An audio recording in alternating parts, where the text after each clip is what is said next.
기도하겠습니다.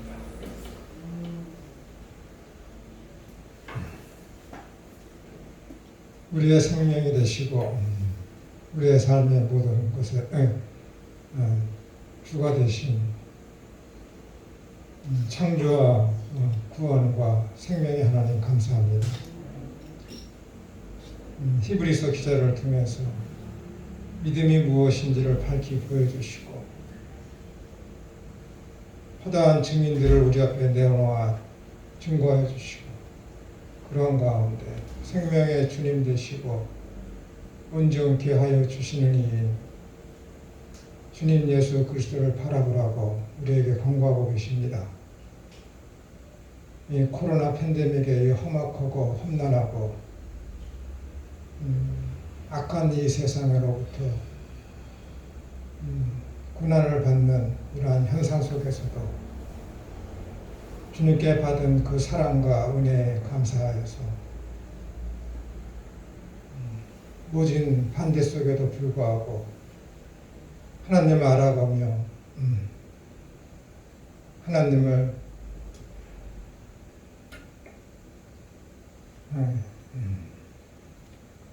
예배하는 것을 생애 가장 큰 행복으로 여기는 주님의 귀한 종들이 여기 있습니다. 우리의 모임이 헛되지 않게 해주시고 그렇게 되게 하기 위해서 생명과 길과 진리 되신 우리 주 예수 그리스도만이 온전히 증거되어질 수 있는 귀한 시간이 될 수 있도록 성령 하나님께서 역사해 주옵소서. 시종일관이 주님 앞에 있습니다. 주관하시고 영광 받아 주옵소서. 거룩하신 예수님의 이름으로 기도드립니다. 아멘. 교회론을 하고 있는데 계속 연속해서 해야 되는데 딱 한 번 하고 저는 9층에서 전화가 와갖고 어디 가지 말라고 요주의 인물이라고 신고가 많이 들어갔거든요. 어린이집에서 학생들 모아놓고 설교하고 그러니까 옆에 있는 카센터 사람이 신고를 해요. 가지 말고 모이지 말고 어린이집을 다른 용도로 쓰지 말라고 그래갖고 다른 목사님들 강의하시는 분들은 저보다 2주 더 오셨을 것으로 제가 생각이 되는데 좀 피치 못한 사정으로 인해서 그렇게 됐습니다. 죄송하고 대신 열심히 더 성심성을 믿고 알차게 시간을 보내도록 노력을 하겠습니다. 아멘. 여러분 저희 교회론에 대해서 지금 이제 3쪽 칼체를 갖고 오셨나요? 이거 핸드아웃? 네. 감사합니다. 한참 지났는데도 잊지 않으시고.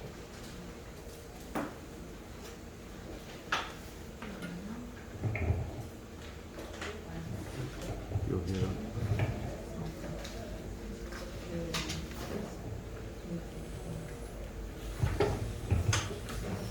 못 찾았어요. 먼저 이 교회, 여러분 이제 교회라는 것에 대해서 굉장히 많이 들어보셨을 거예요. 설교 시간에 교회라는 헬라어 단어가 뭐 에클레시아다. 교회는 눈에 보이는 그런 건물이 아니다. 그런 말씀을 굉장히 많이 들어보셨을 거예요. 그런 것에 대해서 좀 더 깊이 있고 넓이 있게 좀 심도 깊게 살펴볼 수 있는 시간이 될 것입니다.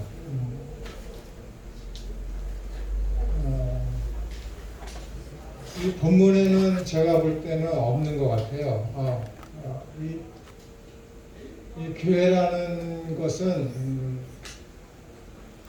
구약 시대 때부터 계속 이어져 내려왔고 신약 시대에 성령님이 오심으로 말미암아 세워졌고 그다음에 이 구약의 교회가 세워진 것은 신약의 교회를 바라보는 신약의 교회를 완성하고자 하는 그 완성되어지는 그 모습을 바라보는 모형론적으로 세워진 것이 구약의 교회입니다. 그리고 신약의 교회, 지금의 이 교회는 천상의 교회, 눈에 보이지 않는 무형교회라고 하는 이 천상의 교회, 전투가 없고 악이 존재하지 않는 완전한 그 교회를 바라보면서 있는 것이 지금 우리가 있는 이 신약 교회입니다. 그래서 교회라는 것은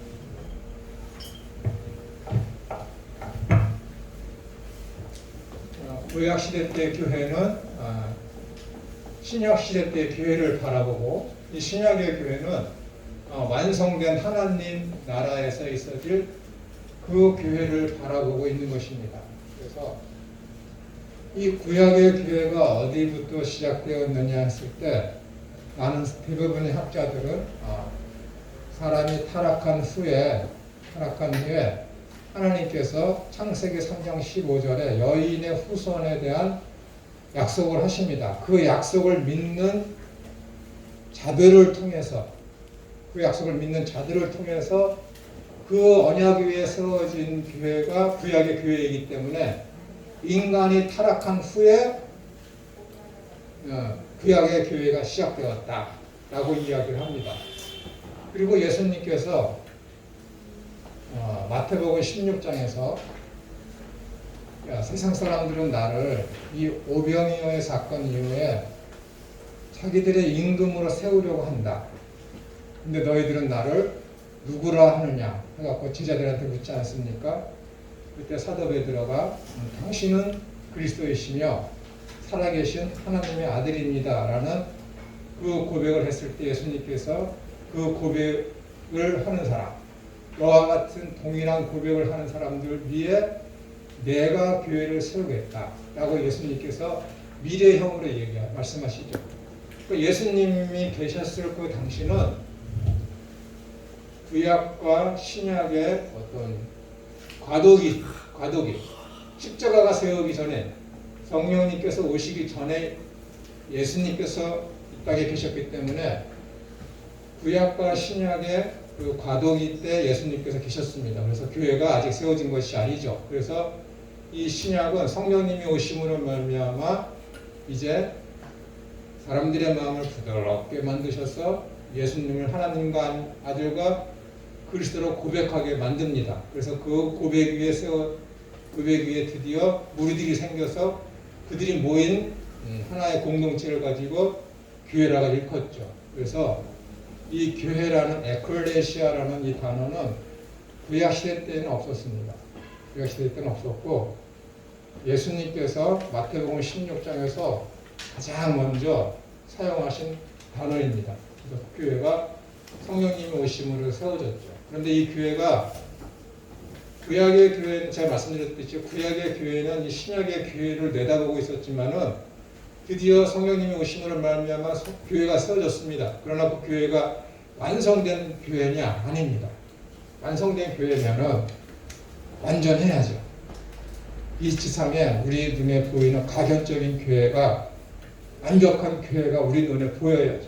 그러나 그렇지 않습니다. 왜냐하면은 마태복음 13장에 보시면은 밭이 있는데 그 밭에 씨앗이 있고 곡식이 있고 알곡이 자라나야 되는데 가라지를 풀어놨다는 거예요. 악한 사탄이 있죠. 그렇기 때문에 어느 교회든지 간에 이 지상에 있는 교회는 거기에 악한 사탄이 몰래 가라지를 뿌려놨습니다. 그렇기 때문에 교회에 다툼이 있을 수밖에 없죠. 죄가 있을 수밖에 없습니다. 그래서 완벽한 교회가 없어요. 신약시대 때에도. 완벽한 교회는 어디에 있느냐? 하나님의 나라가 완성되는 그때에. 그래서 구약의 교회는 신약의 교회를 모형하고 이 신약과 구약의 모든 교회는 어디를 지향하고 목적을 하고 나아가느냐 하면은 이 완성된 하나님 나라에 있을 그 교회. 새 예루살렘. 요한계시록 20장과 21장에 보여주는 위에서 내려오는 그 새 예루살렘을 모형으로 해서 오는 그 교회를 모형으로 하고 지향하고 목적하면서 앞으로 나아가는 것이 이 땅의 지상에 세워진 교회입니다. 그런데 이 구약의 교회는 신약의 교회와 다른 것이 있어요. 구약의 교회는 어떻게 세워지냐면은 아브라함의 후손이면 그리고 아브라함의 후손으로서 아까 말씀드린 창세기 3장 15절에 있는 그 언약, 여인의 후손에 대한 언약을 고백하는 사람들, 그러면서 유대인인 사람들만을 통해서 세워진 것이 구약의 교회입니다. 여러분 룻 아시죠? 룻기에 보면 그 여인이 룻기 그 나오미가 그러잖아요. 룻기에서 룻기가 룻이 그러잖아요. 당신의 민족이 백성이 내 백성이 되고 어머니 당신의 하나님이 나의 하나님이 될 것입니다. 라고 고백을 누가? 모압 여인인 이방 여인이 그 고백을 합니다. 이것이 교회론에 있어서 굉장히 중요한 거예요. 하나님을 믿는 이방인은 모압인도 될 수 있고 블레셋인도 하나님을 믿을 수가 있어요. 그런데 그걸 가지고 구약시대 때 그를 가지고 교회라 칭하지 않습니다. 어떻게? 당신의 백성이 나의 백성이 된다라는 거기까지 가야 돼요. 그러니까 뭐예요? 하나님을 믿지만 유대인이 아니면은 어떻게 되는 거예요? 그는 교회의 이론으로 치지 않았어요. 구약시대 때. 하나님을 믿지만 그가 어떻게 되는 거예요? 개정을 했지만은 그가 어떻게 되는 거예요? 미국 사람이 한국 사람으로 대화하듯이 이렇게 완전히 민족적인 그렇게 이동이 있어야 되는 거예요. 그래서 당시의 구약시대 때의 교회는 하나님에 대한 신앙과 더불어 어떤 완전히 이민을 가서 내가 모압인이지만 유대인으로 되어버리는 것. 개종뿐만이 아니라 민족적인 그런 모든 것들 다 문화적인 것도 다 포기하는 그런 천지 개벽적인 문화적이며 종교적이며 혈연적인 모든 것을 다 포기해서 유대인이 된 사람만인 거예요. 구약시대 때는 그를 광야 교회다. 그렇게 인정을 했다라는 거예요. 그런데 신약 시대 때 와서는 어떻게 되는 거예요? 고린도전서 12장 그런 데 보면 헬라인이나 유대인이나 종이나 자유한 자나 상관없이 이렇게 다 예수 그리스도를 주로 고백하고 믿고 고백하는 자들은 다 그가 교인이 된다, 성도가 된다고 그랬어요. 그래서 구약 시대 때는 고백과 함께 민족적인 그러한 변화, 대변혁이 있어야 교회 안에 이렇게 들어올 수 있었지만 신약 때에는 아무런 차별 없이 모두가 평등하게 다 예수님을 하나님의 아들과 그리스도로 고백하는 사람이면 누구나가 다 교회에 유입될 수 있다라는 것입니다. 그러니까 그것이 차이점이에요. 똑같이 공통점이라는 것은 무엇이냐면 하나님의 언약 안에 머무는 자. 창세기 3장 15절에 여인의 후손에 대한 그 믿음, 예수님에 대한 그 믿음, 메시아에 대한 그 믿음이 있으면은 구약 시대 때나 신약 시대 때나 다 그것을 요구했는데 구약 시대 때는 혈연적인 것까지 민족적인 것까지 요구를 했는데 그것이 깨어진 것이죠. 차별이 없고 평등하게 다 신약 시대 때에는 그런 민족적이며 혈연적인 것을 파괴하고 오로지 예수님에 대한 그 믿음만 고백을 하게 되면은 그가 교회의 일원이 될 수 있도록 변화시켰다라는 것이 신약과 구약의 차이입니다. 이것이 굉장히 중요한데 이 구약에서 교회에 대한 그 개념 중에 무엇보다 중요한 것이 룻에 대한 그 고백. 당신의 백성이 나의 백성이 되고 당신이 하나님이 나의 하나님이 됩니다. 그 고백이 이렇게 되었지만 신약시대 때 와서 그런 고백이 어떻게 이루어지냐면은 성령님을 통해서 이루어진다라는 거예요. 그러면은 참된 교회의 유형이 무엇이냐 했을 때 그것이 고린도전서 12장에 아주 잘 나타나 있습니다. 한번 살펴볼까요?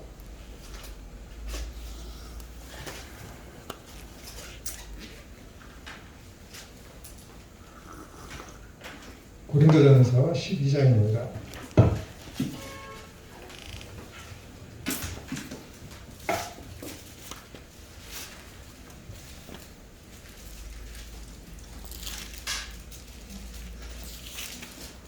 음, 12장 12절 제가 읽어드릴게요. 앞절에는 은사에 대해서 좀 나와 있고 그 은사를 어떻게 행해야 되는지에 대해서 고린도전서 12장 12절에 이렇게 나타나 있습니다.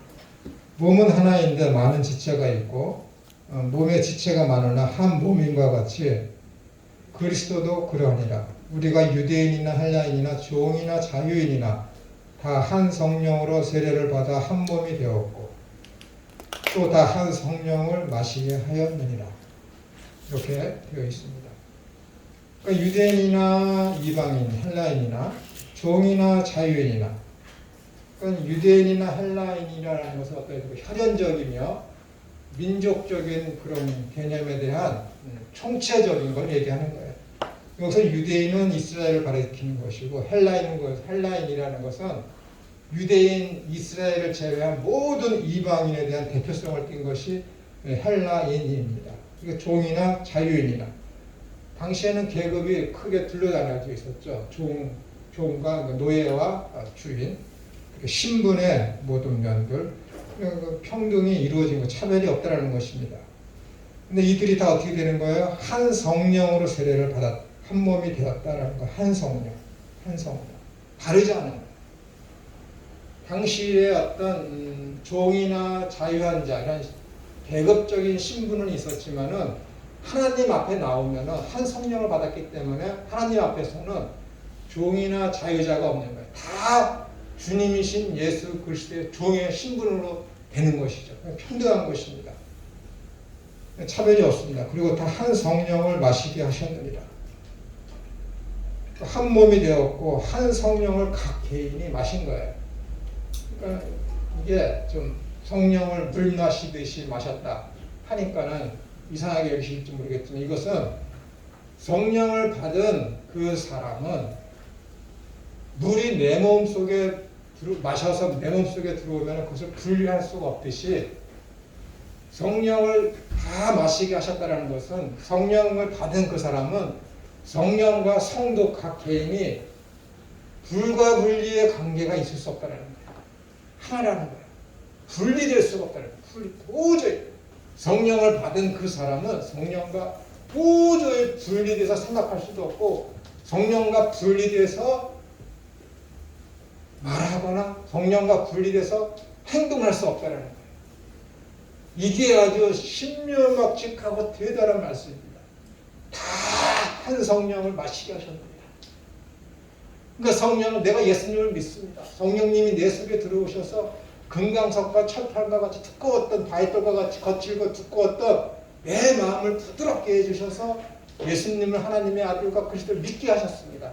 성령을 통해서 그렇게 예수님을 주님으로 고백하게 만들었었는데 그 예수님을 주님으로 섬기지 않고 산다? 성령님과 분리된 것이. 성령을 안 받은 거예요. 안 받은 거예요.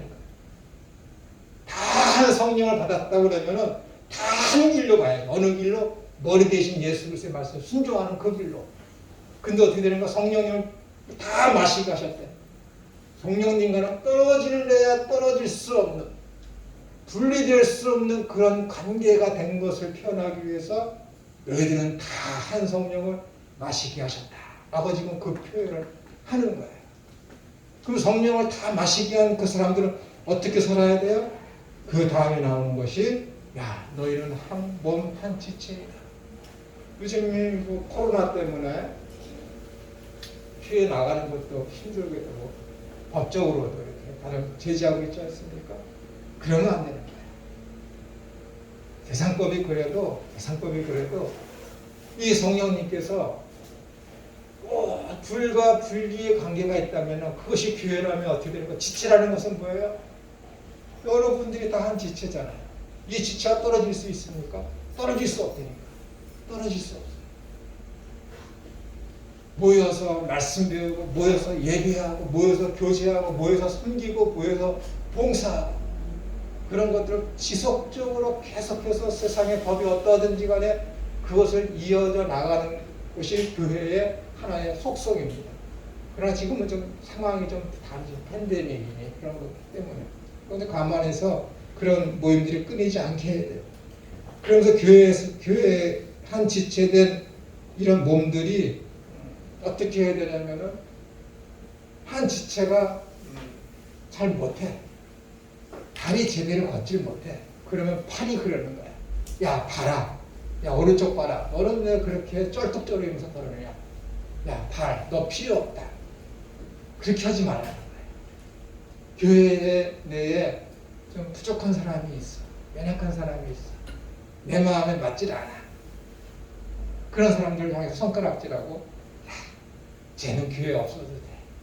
에이, 쟤는 우리랑 맞질 않아. 그런 마음이나 그런 말을 하면은 안 된다는 거예요. 근데 뭐예요? 나는 이 교회에 어울리질 않아. 에이, 나는 이 교회에 없어도 되겠다. 스스로 그런 마음을 먹어도 안 된다는 거예요. 이 지체에 관한 예화를 들면서 비유를 들면서 사도 바울이 지금 12장에서 그거 얘기해요. 교회에서 그렇게 하면 안 된다는 거예요. 그건 교회가 아니라는 것이지. 지체의식을 가지고 정말로 내 이웃을 내 몸과 같이 사랑을 하는 그 일념으로서 교회에서 서로 섬기고 연약한 자들은 세워지고 할 수 있도록 최선을 다해야 돼요. 여러분, 내가 교인이야. 내가 하나님을 믿어. 내가 성령을 받았어. 근데 하나님께서 우리에게 교회에서 요구하는 게 뭔지 아세요? 죽도록 충성하라. 한 지체들 간에 내 이웃을 내 몸과 같이 사랑하라 라는 것의 다른 말이 무엇이냐면 죽도록 충성하라는 거예요. 서문학교회 얘기했잖아. 맞아. 서문학교회 얘기했잖아. 요한계시록 2장에서 서문학교회에서 야 죽도록 충성해라. 그래야 네가 생명의 면류관을 얻는다. 그 왜? 생명의 면류관이 뭐야? 의의 면류관. 영생을 얻은 거야. 영생을 얻었니? 넌 그럼 지체를 위해서 죽도록 충성해야 돼. 그것이 내 이웃을 내 몸과 같이 사랑하다 하는 거. 하나님 앞에 내세우려면 적어도 최소한 어떻게 되는 거야? 죽도록 충성해야 된다니까요. 죽도록 그것이 뭐예요? 또 다른 말로 하면은 경주를 하는 거예요. 사도 바울이 얘기하잖아요. 경주하는 거. 앞에 단상이 하나밖에 없어요. 1등이라는 거 하나밖에 없어요. 그것을 받기 위해서 뛰려면 어떻게 되는가? 좌나 우로나 치우치지 말고 뒤도 돌아보지 말고 그냥 앞만 보고 뛰어야지. 그게 죽도록 충성하는 거예요. 마라톤을 하면서 100m 경주를 하면서 옆에 보고 뒤에 보고 하면 1등 할 수 있습니까? 못한다니까요. 이 자세로 살아가는 사람들이 누구냐고요? 성령을 받은 사람들입니다. 이웃을 지체를 그런 마음으로 그렇게 섬기고 봉사하고 떠받들어줘야 되는 게 우리 지체들이라는 거예요. 그렇게 살고 계십니까? 이게 교회예요, 여러분. 교회 나가서 예배하고 식사당번하고 청소당번 그게 다 안 좋아하세요? 헌금하고 아니라니까. 그건 불교에도 다 해. 이방인도 다 하고 봉사단체 어느 데 가면 다 한다니까요. 사도 바울을 통해서 하나님께서 우리 교회들에게 원하는 모습은 그게 아니라는 거예요. 지금 제가 여러분에게 말씀드린 것이 교인의 거룩이에요, 여러분. 옷 잘 입고 얼굴에 포마도 기름 다 바르고 화장 예쁘게 하고 멋있게 보이고 예쁘게 보이고 깨끗하게 보이고 그게 거룩이 아니라 거룩이 뭐예요? 분리된 거예요. 세상하고. 세상하고는 좀 다른 삶을 사는 거야. 다른 삶. 구분되고 분리되고 구분된 삶. 단지 그래. 야, 신명기 28장을 읽어봐. 거기 보면 하나님 말씀대로 살면은 머리가 될지언정 꼬리가 되지 않냐고 항상 위에 있고 아래에 있지 않게 하겠다. 나가도 복을 받고 들어와도 복을 받고 얼마나 좋니. 그러면서 어떻게 돼요? 머리가 될지언정 꼬리가 되지 않게 기도해. 말씀이 있으니까 좋지. 그 의미가 무엇인지도 모르고 하나님 내 자녀 학교 공부 잘해서 세상에 나가서 머리가 되게 하시고 꼬리가 되지 않게 주옵소서. 말씀을 이용해서 기도하지 얼마나 좋아요. 예쁠 그 뜻이 도저히 무슨 뜻인지도 모르면서 그렇게 기도하면 내 자식 출세하고 내 자식 높은 자리에 앉고 하나님 앞에 그렇게 기도하고 그렇게 삶을 살면 세상 사람들하고 원하고 추구하고 삶을 살아가는 그 방식이 뭐가 달라? 그게 거룩입니까? 세상 사람들하고 다른 게 거룩이라는 거예요, 여러분. 신명기서 28장 13절에 있는 그 말씀 그렇게 이해해야 되겠습니까? 아니라니까. 알지도 못하면서 그걸 그냥 피를 대라고 머리가 될지언정 꼬리가 되지 않게 해주옵소서. 항상 위에 있게 하시고 아래에 있지 않게 해주옵소서. 하나님의 통틀하는 거예요. 그러면은 야, 나가도 복을 받고 들어와도 복을 받고 내 밭의 소실과 내 과서원의 과일의 소실이 항상 풍성하다라고 얘기했어요. 땅이 기름지고 하는 것마다 다 잘 되고 너는 실패하는 일이 없을 것이다. 신명기 28장 이렇게 했다니까. 너희들이 내 말을 잘 들으면 듣고 순종하면. 근데 어느 날 예수님이 딱 나타났네. 야, 너희는 부활을 땅에 쌓아두지 마라. 천국에 쌓아두라. 야, 부자들은 하나님 나라가 얼마나 들어가기 힘든지 아니.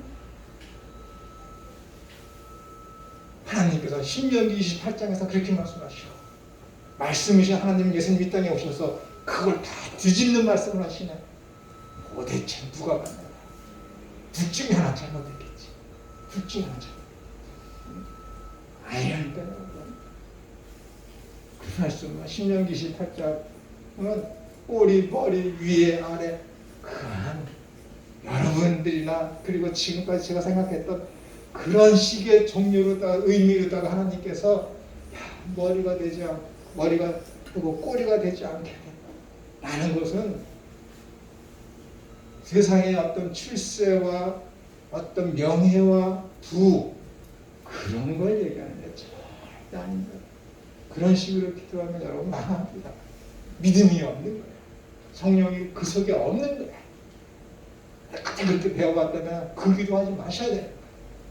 안 된다니까요, 여러분. 그러면 신약에 있는 것은 다 잘못이에요. 신약에 있는 성도들은 신약에 있는 히브리서 11장에 나와 있는 그 수많은 성도들은 다 잘못된 것이에요. 다 저주받은 것이에요. 신명기 28장 14절 그 이후에 내가 내 말을 듣지 않으면 어떻게 한다고 그랬어요? 망한다고 그랬거든. 너는 머리가 되지 않고 꼬리가 되게 할 거야. 너는 위에 있지 않고 아래에 있게 할 거야. 저주를 하시거든. 그럼 히브리서 11장에 나와 있는 그 사람들은 다 어떻게 되는 거야? 다 저주받은 거야. 다 저주받은 거야. 여러분, 믿음이 뭔지 아세요? 믿음은 바라는 것들의 실상이요 보지 못하는 것들의 증거이다 하면서 11장 5절에 뭐라 그랬어요? 믿음이 없이는 하나님을 기쁘시게 하지 못하라 하면서 뭐예요? 셋, 에녹, 노아, 아브라 쭉 얘기하지 않습니까? 그들이 얘기하는 게 그들이 받을 상급이 뭐예요? 거기 얘기하잖아요. 14절, 15절, 16절에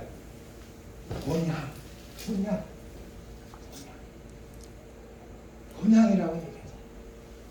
더 나은 본향을 사모하는 것. 더 나은 본향을 얻을 것을 사모하면서 아브라함은 뭐예요? 집을 짓지 아니하고 장막에 거했다. 모세는 어떻게 한 거예요? 바로 공주의 아들이라는 칭호를 거부하고 고난받기를 더 기뻐했다. 왜? 그 본향을 사모했기 때문에. 원어에는 본향이라는 말도 없어요. 여러분. 본향. 그냥 뭐라고 나오는지 아세요? 더 좋은 곳. 히브리서에는 더 좋은 곳이라고. 여러분, 여기보다 여기에 지금 잘 먹고 잘 살고 내 가족과 있고 평안하고 행복하고 즐겁고 기쁘게 살고 있는데 여기보다 저 하나님의 그 나라 아브라함 말대로 갈 바를 알지 못하고 그곳이 어딘지도 몰라. 어딘지도 몰라. 그런데 거기로 어떻게 되는 거예요? 더 나은 곳으로 여게 되니까. 그럼 어떻게 되는 거야? 이 땅에서 좋은 집 살아야 돼? 아니야. 아브라함이 좋은 집 살 수 있는 여건이 안 됐을까요? 아니라니까요. 그런데도 어떻게 돼? 집을 짓지 아니하고 장막에 거했다는. 왜? 나는 여기에 목적이었냐는 것이야. 더 나은 곳, 더 나은 곳, 더 본향, 우리 말대로 하는 본향을 더 나은 곳으로 여겼기 때문에 그렇게 사는 거예요. 여러분, 아브라함이 우리의 믿음의 조상이라고 하지 않습니까? 사람들이 많이 비판하잖아요. 너도 그렇고 어떻게 부인을 2번씩이나 이렇게 버릴 수 있었을까? 그냥 동일한 사람이 틀림이 없다. 나는 아브라함보다 그런 면에서 정말 더 나아. 정말 더 나아. 나는 내 부인을 한 번도 버린 적이 없어. 그런 면에서 아브라함의 인생을 한번 보십시오. 75세. 야, 너 내 부모와 본토 친정을 다 떠나서 내가 지시하는 땅으로 가라. 갔습니다. 야, 내가 너에게 한 씨앗을 줄 거야. 그 씨앗이 공중의 티끌과 같이 모래와 같이 많아질 거야. 근데 어떻게 되는 거야? 11년이 지났네. 아기가 없어. 그러니까 이스마엘을 하갈을 통해서 낳게 했어요. 그것도 어떻게 되는 거예요? 한 10몇 년이 또 지난 후에 99세쯤 되니까 하나님이 또 찾아오셨네. 아브라함 그래, 너 17장이죠. 너 아기를 낳을 거야. 그랬더니 아브라함이 어떻게 되는 거예요? 75세의 약속을 받아서 11년 만에 하갈을 통해서 아기를 얻었고 또 한참의 시간이 지났는데 하나님이 찾아오셔서 내가 너로 인해서 아기를 하나 줄 거다. 그랬더니 아브라함이 하나님, 당신께서 나에게 한 씨앗을 주시단 말이에요. 얼마나 많은 시간 속에서 내가 사랑하는 아내 사라가 얼마나 많은 노력을 했는데 이제껏해도 자식이 없습니다. 자식이 없어요. 그러니 이제 나는 포기했고 내 아내도 경수가 끊어졌으니 이제는 내 옆에 있는 이 다른 이 조음을 통해서 그 아기를 낳게 해주십시오. 아브라함이 하나님의 언약을 받아들고 얼마나 노력을 했겠어요. 얼마나 너의 통해서 하나의 씨앗이 나올 거라 했을 때 그 사례를 바라보면서 얼마나 노력을 했겠냐. 아기를 얻기 위해서 얼마나 죽도록 충성했더니 아기를 얻기 죽도록 충성했어. 아브라함이 죽도록 충성했다니까. 앞만 보고 달려갈 길을 단데 자라나고 직접 그냥 내닫기 위해서 죽도록 앞만 보고 달려간 게 아브라함이라니까요. 그런데 99세 때 찾아왔죠. 너 낳게 할 거야. 그랬더니 저는 틀렸습니다. 엘리에셀을 통해서나 그냥 자기를 아니까. 이게 아브라함의 있습니다. 그렇게 살아야지. 언약을 믿어. 그게 믿음이라니까. 그 자식을 얻었는데도 어떻게 되는 거예요? 하나님께서 야, 그 아이 낳아줘라. 그리고 바친 거야. 이게 믿음이에요. 아브라함이 이러한 믿음을 살았기 때문에 히브리서 11장에 등장한 거예요. 그 믿음. 여기 히브리서 11장에 한번 보세요. 야, 하나님을 잘 믿었더니 나가도 복을 받고 들어와도 복을 받고 머리가 되었고 꼬리가 되지 아니하고 항상 위에 있었고 항상 아래에 있었는데 한 번도 없어. 인생의 최후를 보니 그들은 잘 먹고 건강하고 잘 살게 되었다. 그들은 기도하는 것마다 모든 것을 다 구하는 거 다 얻었다. 어디에 그런 내용이 11장에 어디에 그런 내용이 있습니까? 다 뭐예요? 죽도록 충성해서 세상에서는 어떻게 되는 거예요? 꼬리로 살았어요. 장막이 있다니까. 집이 없고 장막밖에 없다니까. 자녀들은 어떻게 되는 거예요? 하늘의 별과 같이 물결이 많아지라. 근데 어떻게 하나밖에 없네. 이상. 7명의 아들도 있었지만 하나님은 그들을 어떻게 되는 거예요? 이방인 취급하고 아브라함의 후손을 여기지도 않고 오로지 뭐예요? 이상만대 후손이랍니다. 이스마엘도 있고 7명의 첩을 통해서 7명의 아들까지 뒀는데 그건 자식으로 치지도 않는 겁니다. 야곱은 어땠습니까? 하나님은 뭐예요? 아브라함과 이삭과 야곱이 하나 했는데 먼저 이삭은 어땠습니까? 우물을 타면 이방인들이 쫓아와서 다 뺏어버리네. 하는 것마다 잘 됐습니까? 잘 되면 한번 팠을 때 와서 빼앗지 말아야지. 왜 하면은 좋은 거 있다고 와서 다 빼앗아 갑니까? 전쟁이 위한 거예요. 왜 야곱은 형 에서와 다툼이 있어서 그 수십 년간이나 외국으로 망명 가서 생활하다가 나중에 어쩔 수 없이 들어오는 그런 지경에까지 이르게 됐습니까? 그런데 거기다 대고 하나님께서 나는 아브라함과 이삭과 야곱의 하나님이다. 그 이름으로 불려주기를 하나님께서 부끄러워하지 않으셨다. 저 같으면은 욥가가 욥의 하나님, 욥의 하나님, 다윗의 하나님, 승승장구하고 하는 것마다 잘 되고 하나님. 근데 왜 그 고난의 상징인 아브라함과 이삭과 야곱의 하나님이라고 하나님, 당신이 그렇게 불려주기를 기뻐하셨다. 라고 합니다. 하는 거예요. 어디 12월에서 11장 믿음의 장을 얘기하면서 오늘날 교회가 얘기하는 신명기 28장에 머리가 되고 꼬리가 되지 않고 항상 위에만 있고 아래에 있지 않게 돼. 나가도 복을 받고 들어와도 복을 받고 내가 경작하는 모든 것은 다 항상 소실이 충만하리라. 그런 말이 어디 있습니까? 아니라는 거예요. 그런 걸 보면 신명기 28장을 통해서 교회와 성도들에게 요구하는 것은 그들이 살아가야 되는 인생이라는 것은 머리가 되고 항상 위에가 있고 하는 모든 것마다 다 잘 되고 한다는 것은 이 땅하고는 상관이 없는 거예요.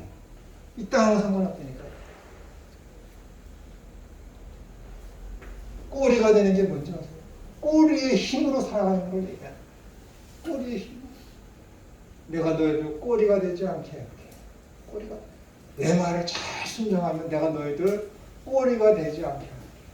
꼬리로 살아가게 하지 않게. 이 하야라는 거예요. 꼬리가 되다. 꼬리가 안 되다. 머리가 되다. 이 단어는 하야라는 동사. 히브리어 하야. 이 하야라는 단어가 어디에 쓰였냐면은 출애굽기 20장에 내가 너희에게 계명을 줄게. 첫 번째 계명이 뭐냐면은 너희는 나 외에 다른 신을 섬기지 마라. 내 앞에 다른 신이 있게 하지 마라. 내 앞에 다른 신이 있게 하지 마라. 있다, 있게 하다 할 때 쓴 것이 하야다. 근데 여기서는 저번에 내가 말씀드렸죠. 이 십계명을 얘기하면서 너희는 나 외에 다른 신을 섬기지 마라.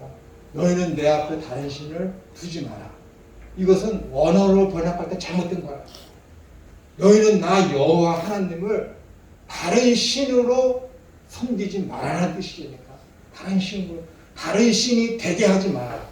다른 신이 나 여호와 하나님을 다른 신이 되게 하지 말라는 뜻이니까. 되다야 되다. 그러면 이 똑같은 하야가 여기 신명기 28장 13절에 똑같이 쓰인 거야. 하야라는 단어가 꼬리가 되다, 머리가 되다. 똑같이 하야.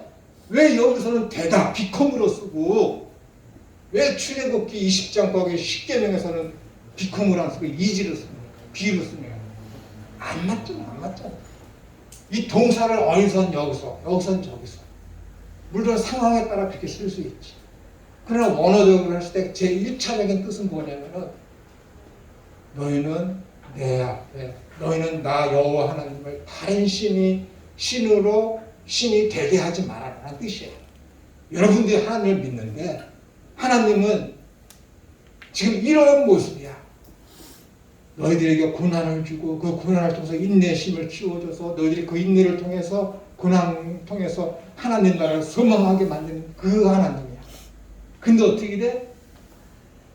이게 진짜 하나님이야. 근데 우리는 하나님을 그렇게 놔두질 않아.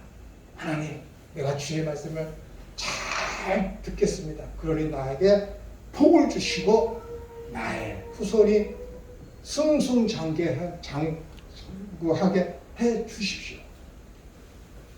하나님을 이렇게 여러분들이 만들어 버린다니까. 이게 그 뜻이에요, 여러분. 하나님은 이 모양으로 계신데 하나님이 이 모양, 야 나를 이 모양이 되게 하지 마라. 그 뜻이야. 근데 하나님은 이 모양인데 하나님을 믿는다 하는 것들이 하나님을 이렇게 알고 섬긴다니까. 물질 주고 건강 주고 복 주고 하는 그게 아닌데 하나님은 사람들이 어떻게 돼요? 하나님은 우리에게 물질 주고 출세 주고 복 주셔서 하는 그런 신으로 만들어 버린다. 이방 신으로. 바알 신으로 섬긴다니까. 이 교회 내에서 교회 밖에서 하나님을 이렇게 섬기겠습니까?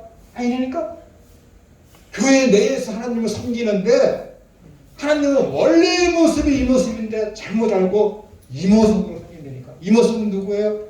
사탄이랍니다. 사탄. 이게 그 뜻이에요.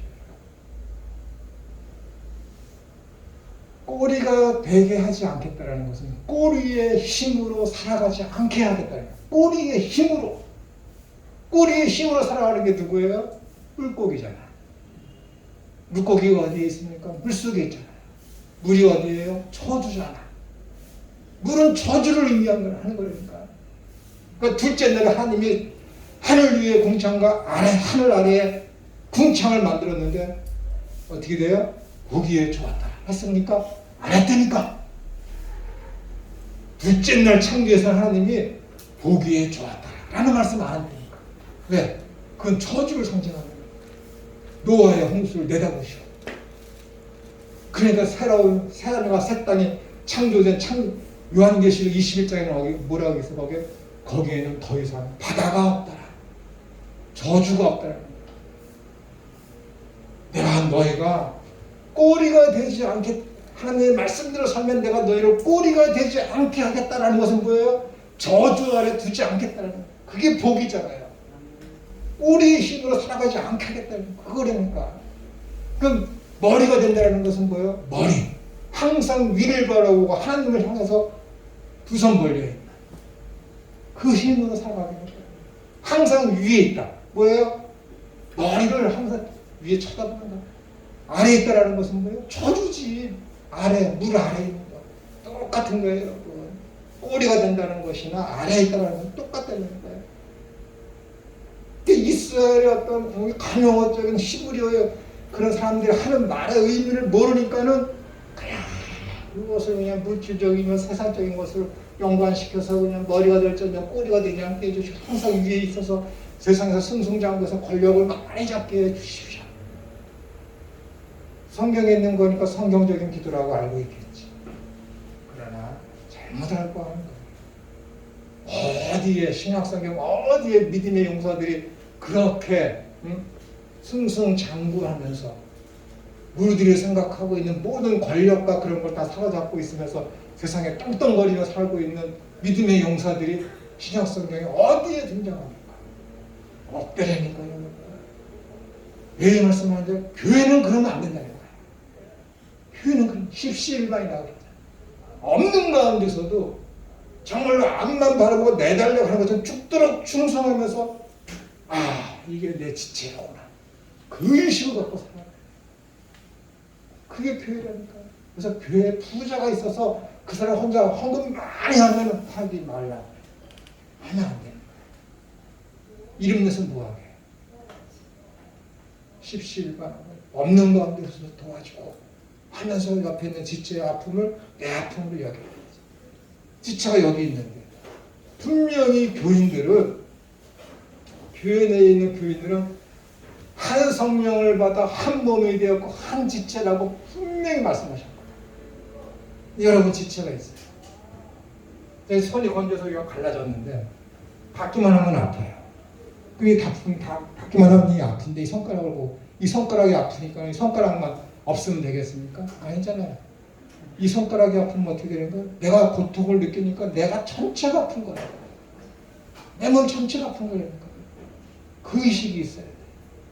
이 교회 내에 내 한 공동체 내에 아픔과 서러움과 고난 가운데 있으니까 그의 고통을 나의 고통으로 느끼지 못하면은 여러분 한 성령을 받은 한 지체가 아니라니까.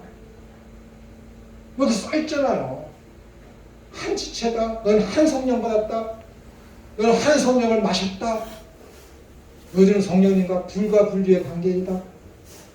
성령님을 통해서 너는 예수님을 한 주로 고백하고 섬기고 있다. 너희는 한 지체다. 아픔을 못 느낀다고요? 성령 못 받은 거지. 이건 단호한 거예요. 성령 못 받은 거지. 여기 나오잖아요. 성만찬 하면서 세례를 받는 거예요. 근데 이러한 어떤 거리낌 있는 자들은 이 성만찬에 참여하지 말고 세례를 받지 말아라. 비어있지. 왜 그런지 아세요? 그 말씀을 하시면서 하는 게 그 앞에 있는 사건이 무엇이냐면은 교회의 지체에 대한 아픔을 느끼지 못하고 교회를 분열시키는 자들은 뭐예요? 이 성만찬에 참여하지 말아요. 성만찬의 의미가 뭔데? 예수님과 내가 한 몸이 되었습니다. 신비적 연합을 보여주는 그림이 성만찬이야. 예수님과 내가 하나야. 예수님이 머리이시고 나는 그분이야. 한 지체야. 옆에 있는 사람도 한 성령을 통해서 예수님을 한 주를 모시는 한 지체야. 근데 이 사람을 하고 나하고 분리된다고? 분열이 있었는 다툼이 있다고? 그건 거리낌이 있는 거야. 이 사람들은 뭐예요? 성만찬에 참여하지 말아요. 그런 사람들은 예수님의 몸을 더럽히는 거야. 그래서 내가 나가서 사람들한테 욕하고 내가 나가서 어떤 법을 어기고 그런 거리낌 말고 그건 여기서 얘기하는 거리낌이고 여기서 얘기하는 성만찬에 참여하지 말라라는 그 거리낌은 교회를 분열시키고 내 지체의 아픔을 내 아픔으로 느끼지 못한 그놈은 성만찬에 참여하지 말라. 먹을 자격이 없더라는 거야. 너희는 한 몸이 아니라는 거야. 그런데 오늘날 성만찬하고 성례식 할 때 목사님도 읽잖아. 이러한 자들은 성만찬에 참여하지 말라고 하는 거. 다 잘못된 거지. 다 잘못된 거라니까 여러분. 성만찬은 죄인들이 참여하는 거예요 여러분. 죄 안 짓는 사람이 어디 있어? 그 성만찬 집도하는 목사님은 죄 안 짓는데요? 교회 분열시키는 게 누군데요? 목사님들이 다 해놓잖아. 교회 분열시킨 적이 있어서요? 없잖아. 저 분열시킨 적이 있는데 없어요. 교회 분열 누가 시키는데? 감리교 누가 만들었는데? 장로교 누가 만들었는데? 대형교들 4번을 시킨 게 누군데? 성도들이 분열시켰어요? 오늘 큰 교회 문제 일으킨 게 누군데? 성도들이 그랬습니까? 잘못된 세습 때문에 교회 목사님들이 세습 때문에 교회가 분열되지. 그런 놈들이 성만찬에 참여 안 된다는 거예요. 교회를 분열시키는 것 때문에. 아멘. 그 말씀을 하고 있는데 밖에 나가서 시끌러 욕하고 교회 주일 성수 한 번 안 하고 헌금 띄워먹고 하는 사람 교회 성만찬에 참여하지 말라고 그러면은 그게 되겠습니까? 몰라도 너무 몰라. 성만찬에 참여하지 말라는 자들은 내 옆에 있는 이 지체의 아픔, 내 아픔을 느끼지 못하고 그들을 비웃고 하는 자들. 그런 놈들이 성만찬에 참여하지 말라는 거예요. 시시껄렁 하게 도덕적이고 율법적인 그런 것 때문에 어디 시부리서 11장의 믿음의 용사들 지민들을 내세우는데 거기 도덕적이며 율법적이며 철학적으로 잘 살았던 그런 사람들이 믿음의 용사다라고 하는 거 거리 어디 있습니까? 여러분, 이 철학적이고 율법적이고 윤리적인 이런 삶으로 가지고 그가 믿음을 가졌다, 믿음이 크다, 작다라고 하는 거는 너무 모르는 거예요. 그들이 살아가는 방향이 뭐예요? 본향을 더 좋게 여기고 살아갔다니까요, 여러분. 방향성이 중요한 거예요, 방향성. 내가 삶을 살아가는 데 있어서 내가 어떤 법을 지켜. 근데 그 법을 지키는 방향성이 뭐냐면은 더 나은 본향을 향해 가는 그 방향성을 나아가다 보니까 이 법을 지키는 거야.